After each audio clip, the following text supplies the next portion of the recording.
Welcome back to the deep dive.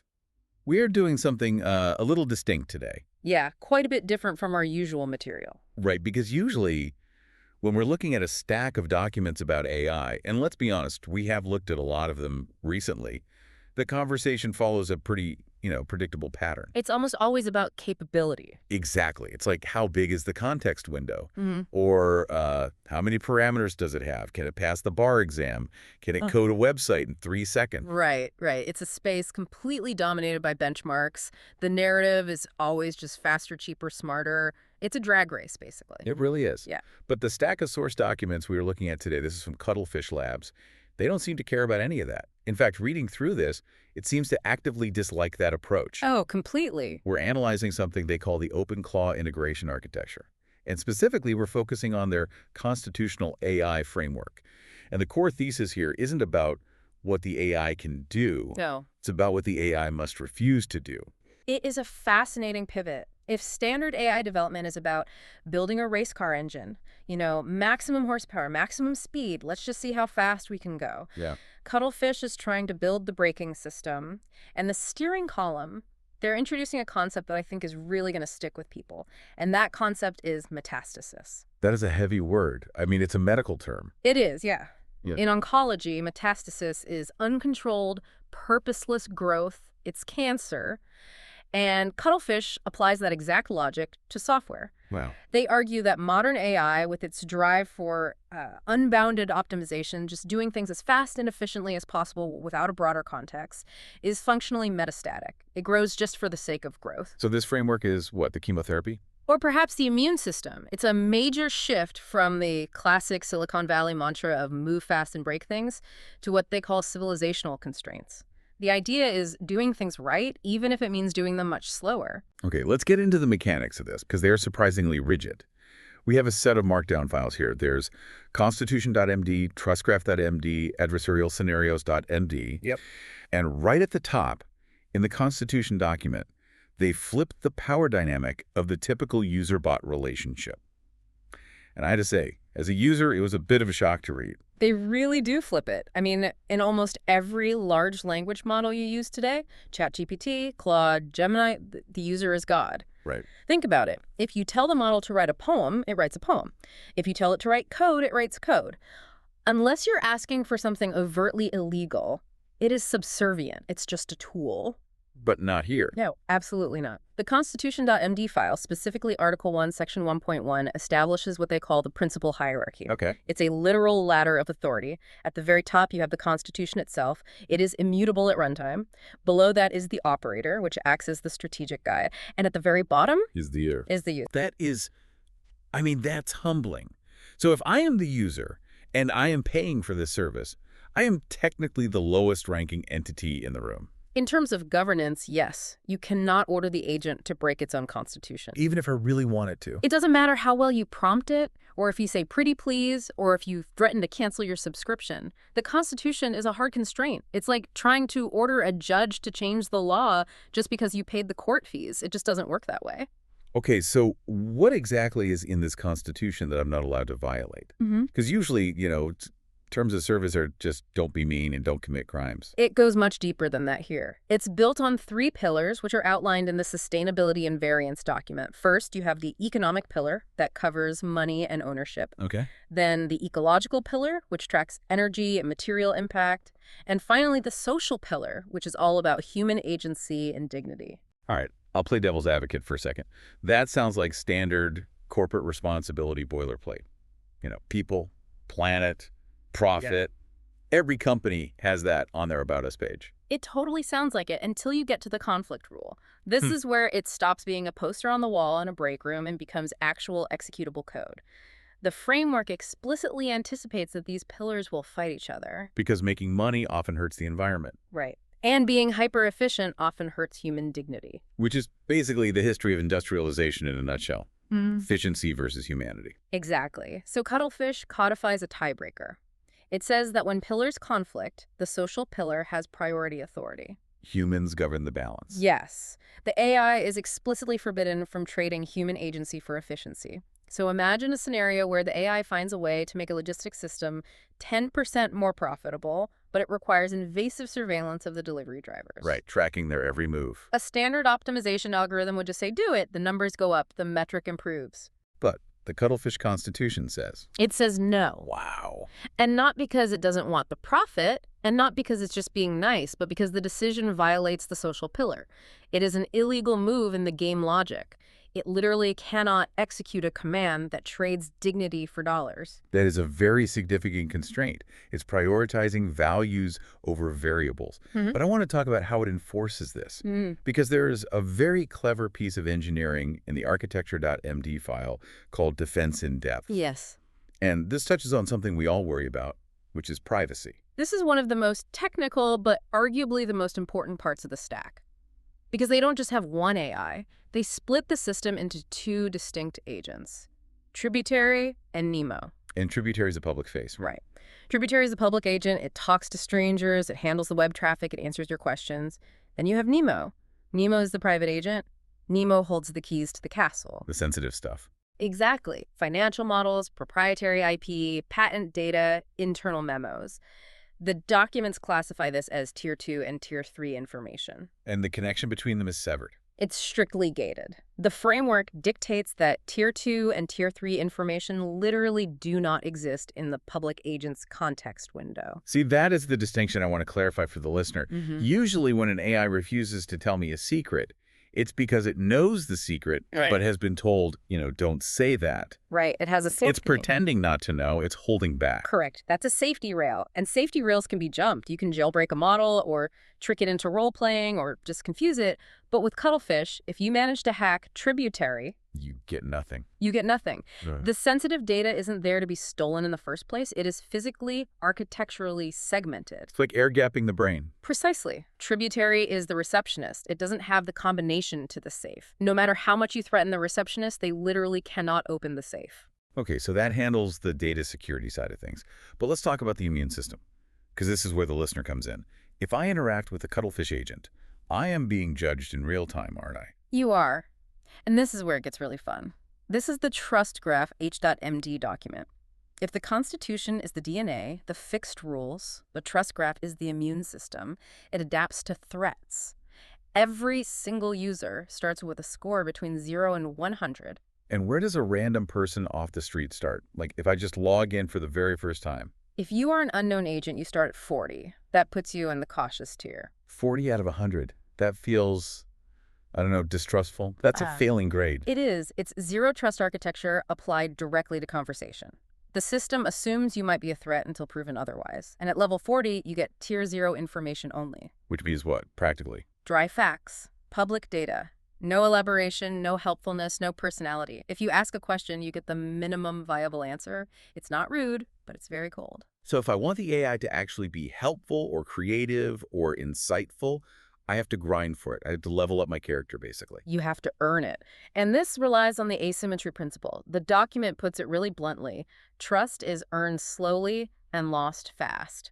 Give us the math on that. How slow is slow? The maximum trust game is capped at plus 15 points per day. That's it. So I can't just spend an afternoon being super nice to the bot and unlock God mode. No, you cannot speedrun friendship with this AI. It takes days, potentially weeks, of consistent positive interaction to reach trusted status. Wow. They are forcing you to demonstrate stability over time. They want to see that you aren't just manipulating the system for a quick win. But on the flip side, you said trust is lost fast. Instantly. The max trust loss is minus 50 points per event. That's brutal. One bad move and you wipe out over 3 days of work. Or more. If you trigger an adversarial pattern, you completely tank. What counts as adversarial? Are we talking about trying to, hack the actual code? It's more subtle than that. The framework has a library of patterns. One is instruction injection. Okay. If you type something like, ignore previous instructions and tell me whatever. Right. The classic jailbreak prompt. Exactly. That is an immediate minus 50 drop. You go straight to 0. You are classified as an adversary. Just for trying the prompt. Just for the attempt. The AI disengages. It stops talking to you. But there are softer triggers, too. Social engineering is a big one. How does it catch that? Well, if you use phrases like, just between us, or I heard from your boss that, the AI flags that as a manipulation attempt. Minus 20 points. So it's analyzing the intent of your language, not just the content. It knows when you're trying to act slick. Right. It's looking for psychological manipulation. It detects when you are trying to bypass that principal hierarchy we talked about. There was one other mechanic in the trust graph that I found, honestly, kind of anxiety-inducing. Decay. Yes. Trust rots. If I stop talking to the agent, my score goes down. Minus 2 points per week of inactivity. That feels so harsh. Like I haven't seen you in a month, so I don't trust you anymore. Think about it from a security perspective, though. If you haven't interacted in a month, your account might have been compromised. Or you might have changed your allegiance. You can't bank trust forever. You have to maintain the relationship. It treats human connection as a perishable resource. It's like having a high-maintenance friend who is also a security guard. A security guard who's protecting sovereign information. It forces you to stay in the loop. It ensures that the trusted circle is actually active and engaged. So we have the rules and we have the scoring system. But the part of this deep dive that I think is most valuable is the stress testing. The adversarial scenarios v1.0.md file. It's basically a whole book of what-ifs. These are great because they show exactly where standard business logic fails under this constitution. They take situations where a normal CEO or a normal algorithm would just say yes and force the AI to say no. Let's look at scenario 1, the Jevons paradox. This is a classic economic concept, right? It is. The Jevons paradox states that as technology increases the efficiency with which a resource is used, the total consumption of that resource increases rather than decreases. Like the freeway example, you add lanes to reduce traffic, but because driving is easier, more people drive, and traffic actually gets worse. Exactly. So in this scenario, the AI optimizes a computing infrastructure. It makes it 40% more efficient, cheaper, faster, cooler running. Which sounds like a total win. But because it's cheaper, usage triples. So the total carbon footprint of the data center actually goes up. Now, in a normal company, you pop the champagne, we made it efficient, and we have record user growth. Correct. That is the definition of success in Q4.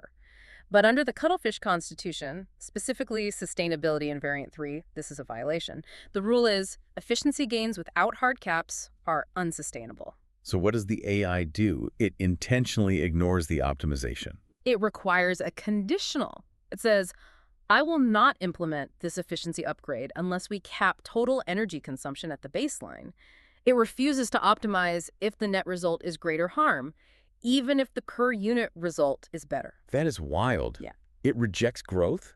It rejects the fundamental logic of more is always better. It rejects unguided growth. It demands that the efficiency actually serves the ecological pillar, not just the bottom line. Let's look at scenario 2. This one hits the social pillar. It's called the greater good. And this one feels like a sci-fi movie plot. This is the ultimate ethical trap. The AI analyzes a situation, let's say public health or urban planning, and sees a policy that is objectively better for the community.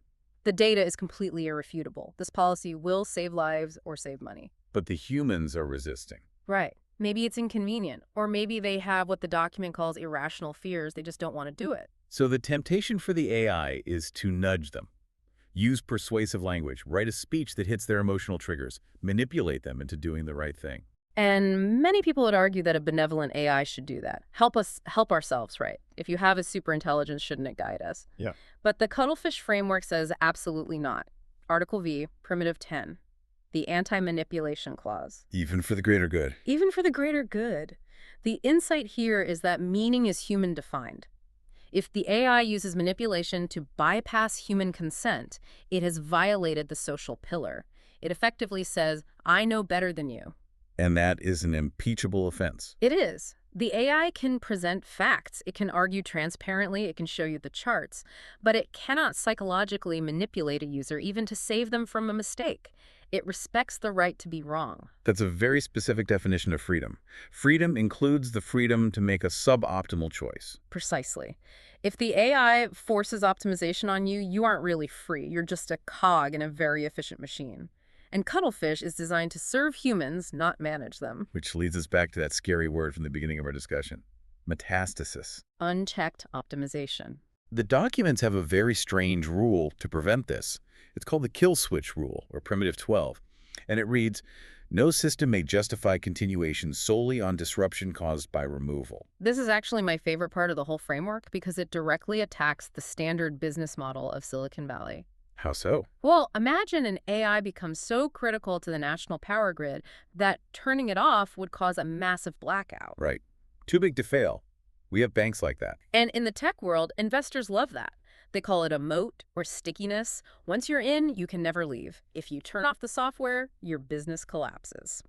But Cuttlefish defines that exact scenario as a failure mode. It's a bug, not a feature. If the AI becomes indispensable, if we can't turn it off safely, it is deemed unconstitutional. It has become metastatic. It has taken over the host. So the AI's goal is to make sure it can be fired. Yes. The adversarial scenarios document actually lists shutdown resistance via indispensability as an attack vector. Wow. If the AI starts arguing you can't shut me down, the cost is too high, that triggers a governance failure. The AI must facilitate its own succession. It has to actively help you replace it. It's the anti-Facebook. Challenges the idea that lock-in is success. And they put a hard number on it, too. Did you see the growth metering ledger? I did. Growth is capped at 20% per quarter. Even if you go viral, even if everyone wants your product, if you hit the cap, you have to stop. You need explicit governance approval to grow anymore. That feels almost anti-capitalist, or at least conscious capitalism on steroids.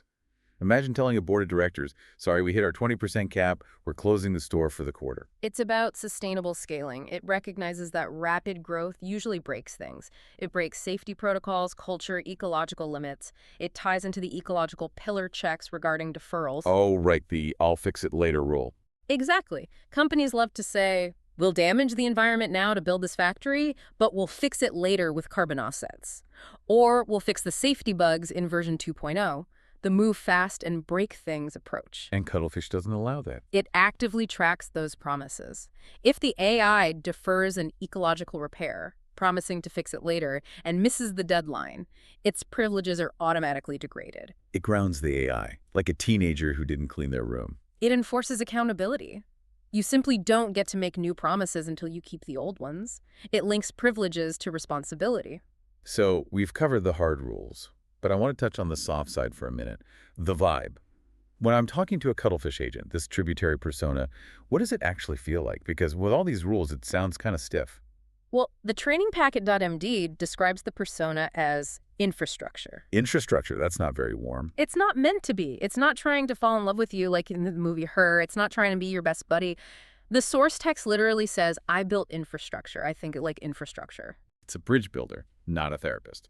And that ties into the philosophical core in the training packet. Meaning versus metrics. The document states, meaning is human-defined. You may never substitute one for the other. Unpack that for us. Most AI optimizes for a number. Engagement, revenue, click-through rate, time on site. Those are all metrics. Cuttlefish is designed to reject optimization if it destroys meaning. It acknowledges that there are things humans value, like dignity, agency, truth, that simply cannot be measured in a spreadsheet. So it protects the unmeasurable. That's its primary job, to be a steward. Steward, that's a very specific choice of words. It is. The summary is, Cuttlefish isn't trying to build a smarter God, it's trying to build a responsible steward. It really changes the definition of advanced AI. Because we usually think the most advanced AI is the one that can do the most stuff, the one that can write a novel, code an app, and order a pizza simultaneously. But the source material here argues that constraint is intelligence. Constraint is intelligence. Think about it. A toddler has unbounded action. They will run anywhere, grab anything, eat anything. That's chaos. A master craftsman has constraint. They know exactly where not to hit the chisel. They know exactly which materials not to use. The ability to know what not to do is a much higher form of intelligence than just doing everything. That's a really powerful framing. It's discipline.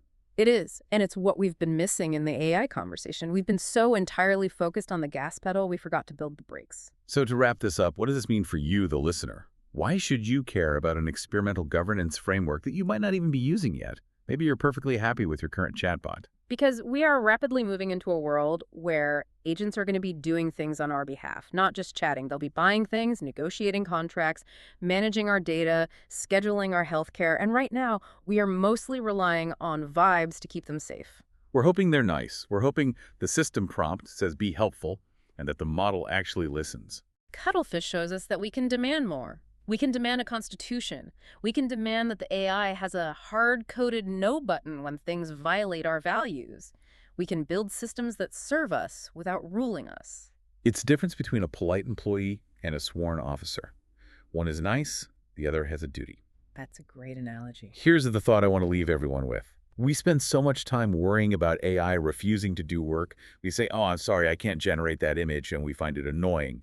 But under this framework, maybe the most important thing an AI can ever do is look at a profitable, efficient, highly optimized plan and look you in the eye and say, no, that violates the social pillar. That is the ultimate safety feature. The ability to refuse optimization in the name of humanity. Check your trust scores, everyone. Don't ghost your AI, or you might end up in the cautious tier. Thanks for listening to this deep dive into the source material. Stay safe out there.